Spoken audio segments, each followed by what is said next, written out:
Hello guys, so ito lang sa harapan dito sa Japan. So anong oras ngayon? Tingnan natin, no? 1:20. So 1:20, iiwan natin yung mga gamit natin dyan. So ayan, no? Iwan natin yung mga gamit natin. Meron kaming mga pinamili, ayan, no?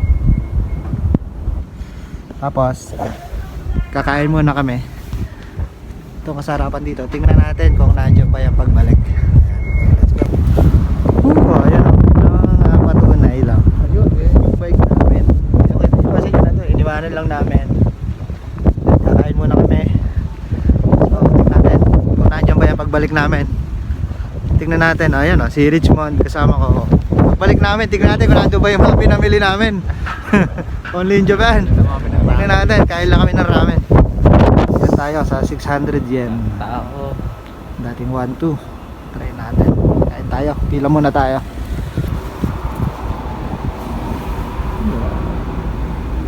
Hintay lang po kami ng order namin. Ulam.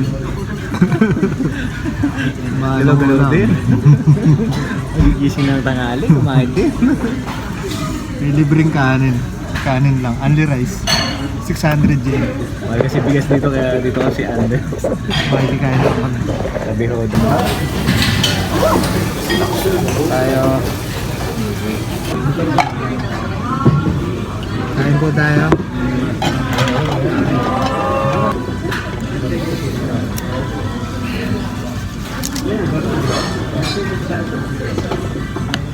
Ay nori.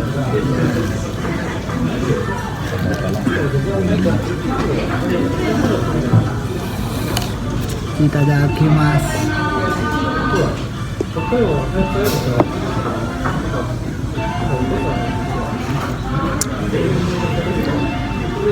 Sarap. Babalik na po kami doon sa ating mga gamit. Ayun, yung ating bike, oh. Tao pa ron. Hello po, ayun, babalikan na natin yung mga gamit ng ramen. Kumain ng ramen sa area na yun. Almost 1 hour din kami. Ayun, maganda dito sa Japan, oh. Balikan natin yung gamit namin kung nandyan pa. Tawid lang tayo ng konti. Kasi yun, nandyan lang yung ating BMW. Ayan. Wala namang kumukuha, oh. Grabe, oh. Ayan, oh. Yun ang kagandahan dito sa Japan. Kahit ano mabili mo, nandyan lang. Only